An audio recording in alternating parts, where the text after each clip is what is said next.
আসসালামু আলাইকুম। আজকে আলোচনার বিষয় হলো রাজনৈতিক দলের কার্যাবলী। রাজনৈতিক দলের কার্যাবলী আলোচনা করব। দেখো, প্রথমে হচ্ছে ভূমিকা। রাজনৈতিক দল ব্যতীত আধুনিক গণতন্ত্রের অস্তিত্ব কল্পনা করা যায় না।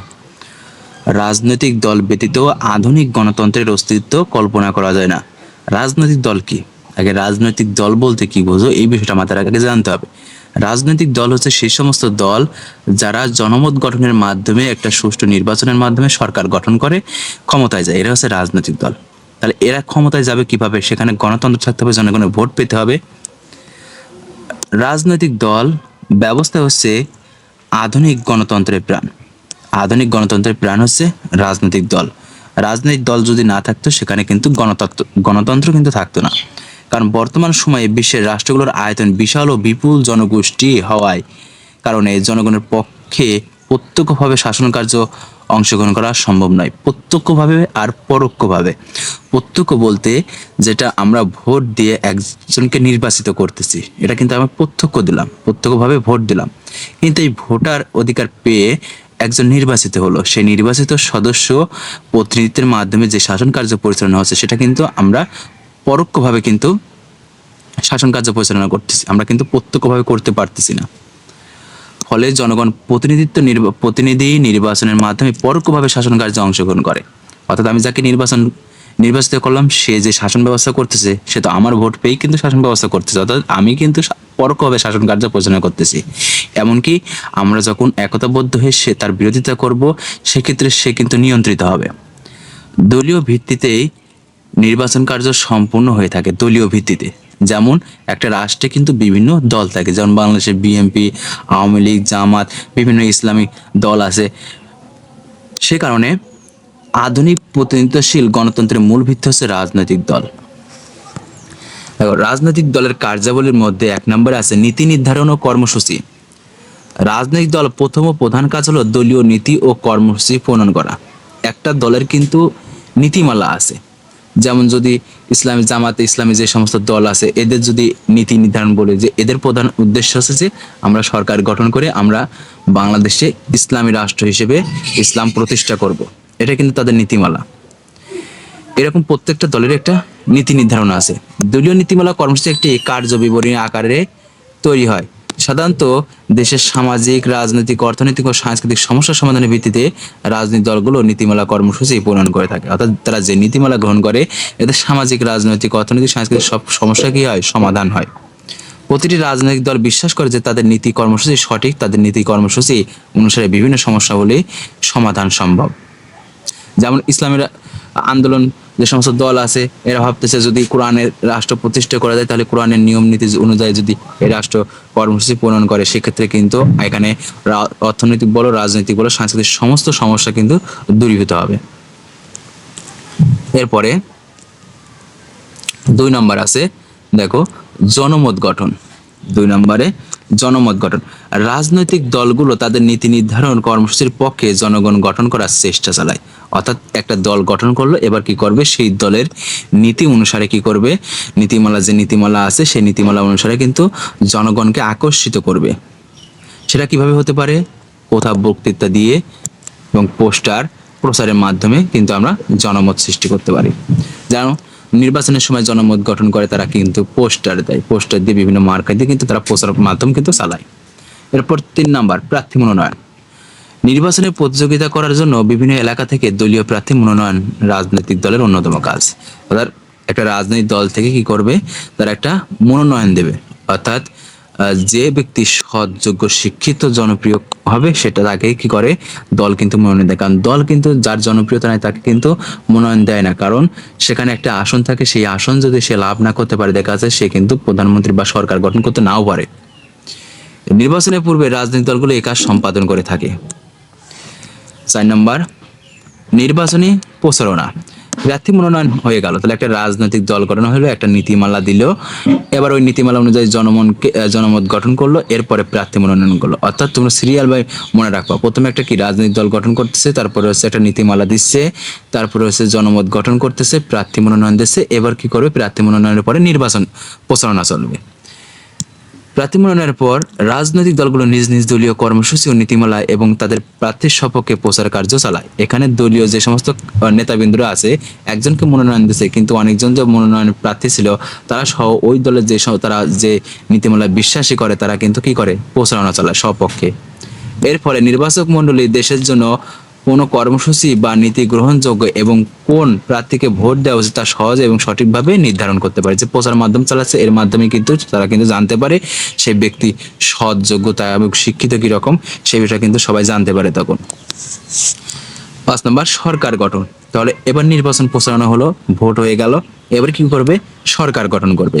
প্রত্যেক রাজনৈতিক দলের প্রধান কাজ ও লক্ষ্য হলো সরকারি ক্ষমতা দখল এবং সরকার গঠন করা। প্রত্যেকটা রাজনৈতিক দলেরই কিন্তু একটা উদ্দেশ্য থাকে, যে তাদের উদ্দেশ্য মূলত হচ্ছে জনগণের ভোটাধিকারের মাধ্যমে কিভাবে সরকার গঠন করবে, সেটাই কিন্তু তাদের প্রধান লক্ষ্য। নির্বাচনে যে দল বিজয়ী হয়, অর্থাৎ সংখ্যাগরিষ্ঠতা অর্জন করে, অর্থাৎ সব থেকে ভোট যে বেশি পায় বা আসন যে বেশি পায়, সেই দলকে সরকার গঠন করার ক্ষমতা দান করে। দেশের শাসন পরিচালনার দায়িত্বভার তাদেরকেই দেয়া হয়, যারা সংখ্যাগরিষ্ঠতা পায় তাদেরকেই দায়িত্ব দেওয়া হয়।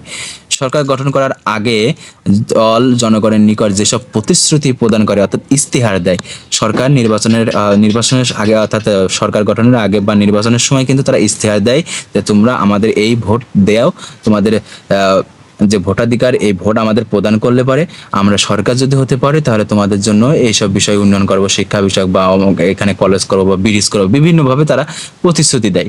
সরকার গঠনের পর সেসব প্রতিশ্রুতি বাস্তবায়ন করার চেষ্টা করে, অর্থাৎ যে প্রতিশ্রুতি দিয়েছিল নির্বাচনের প্রতিশ্রুতি, সেই প্রতিশ্রুতি কিন্তু যখন সরকার গঠন করে তখন কিন্তু তারা সেটা পালন করার চেষ্টা করে।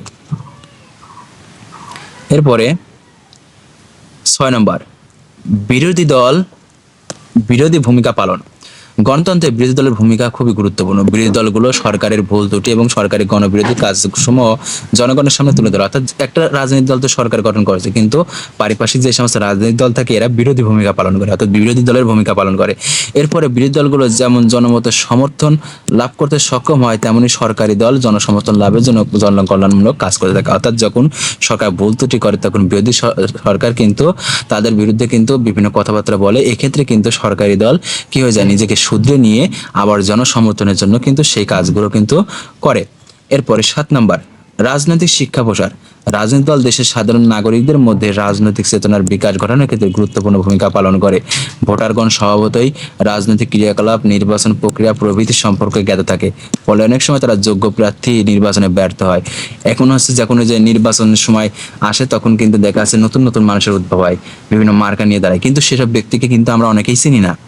রাজনৈতিক দলগুলো সাধারণত ভোটারদের নিকট সকল রাজনৈতিক সমস্যার সুস্পষ্ট ব্যাখ্যা ও প্রয়োজনীয় জ্ঞান প্রদান করে জনগণকে সঠিক পথে পরিচালিত করে। এভাবেই রাজনৈতিক দল জনগণের শিক্ষা প্রসার শিক্ষিত হয়ে ওঠে।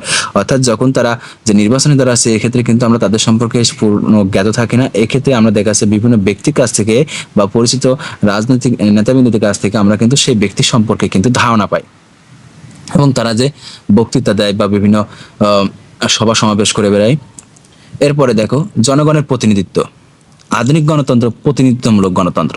জনগণের পরোক্ষভাবে প্রতিনিধিদের মাধ্যমে শাসন ব্যবস্থায় অংশগ্রহণ করে থাকে, যেটা এর আগেও বললাম যে জনগণ পরোক্ষভাবে প্রতিনিধিত্ব করে।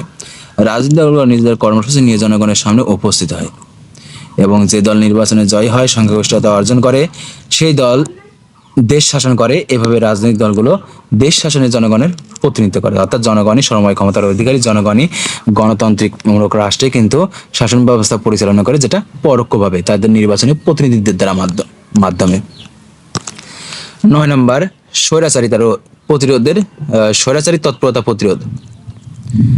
রাজনৈতিক দলগুলো বিশেষ কোনো দল বা গোষ্ঠীর স্বৈরাচারী কার্যকলাপের জনসম্মুখে তুলে ধরে। রাজনৈতিক দলগুলো বিশেষ কোনো দল বা গোষ্ঠীর স্বৈরাচারী, অর্থাৎ যখন দেখা যায় বিরোধী দলও কিন্তু এটা কিন্তু করে, এর ফলে বিরোধী দলের সরকারি দলের পক্ষে গণবিরোধী এবং স্বৈরাচারী কার্যকলাপে লিপ্ত হওয়া অসম্ভব হয়ে পড়ে।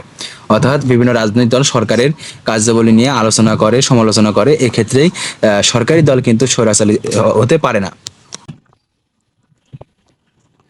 এরপর 10 নম্বর দেখো জনমতের বাস্তব রূপদান। নির্বাচনে জয়লাভ করে রাজনৈতিক দলগুলো জনমতের সপক্ষে আইন প্রণয়ন করে এবং শাসন কার্য পরিচালনা করে, অর্থাৎ জনগণ যেটা চায় সেই অনুযায়ী কিন্তু শাসন কার্য পরিচালনা করে এবং আইন প্রণয়ন করে। এর ফলে জনমতের বাস্তব রূপ পরিগ্রহ হয়, অর্থাৎ বাস্তবে যে জনগণের শাসন আছে সেটা কিন্তু দেখা যায়। এরপরে 11 নম্বর, শান্তিপূর্ণভাবে সরকার পরিবর্তন। গণতন্ত্রের রাজনৈতিক দলের মাধ্যমে সরকার পরিবর্তন সময়, অর্থাৎ একটা রাজনৈতিক দল যে সরকার গঠন করে আসে তার নির্দিষ্ট সময়সীমা আছে, সেখান থেকে তারা কি করে, সেক্ষেত্রে তারা সরে যেয়ে কিন্তু আবার নতুন করে নির্বাচন দিয়ে আবার সরকার পরিবর্তন ঘটে।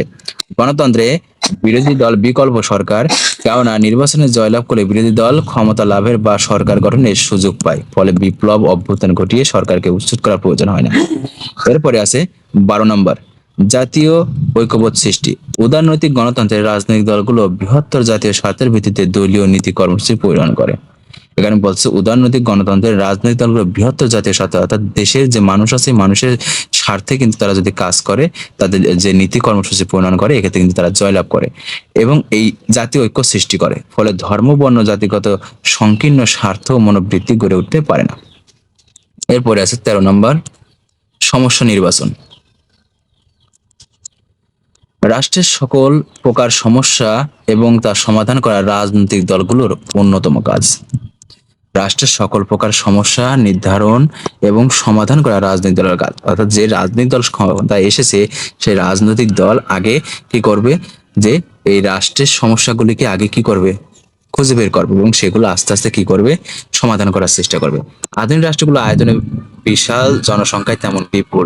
এইসব রাষ্ট্রে আর্থসামাজিক রাজনৈতিক সমস্যা অসংখ্য বিস্তৃত। যে সমস্ত রাষ্ট্র আয়তনের দিক থেকে বিশাল এবং সেখানে জনসংখ্যা বেশি, সেখানে কিন্তু বিভিন্ন অর্থনৈতিক, সামাজিক, সাংস্কৃতিক কিন্তু সমস্যা এখানে দেখা দেয়। এরূপ অসংখ্য জটিল সমস্যা নির্ণয়, এগুলো সমাধানের পথ খুঁজে বের করাই হচ্ছে রাজনৈতিক দলের কাজ।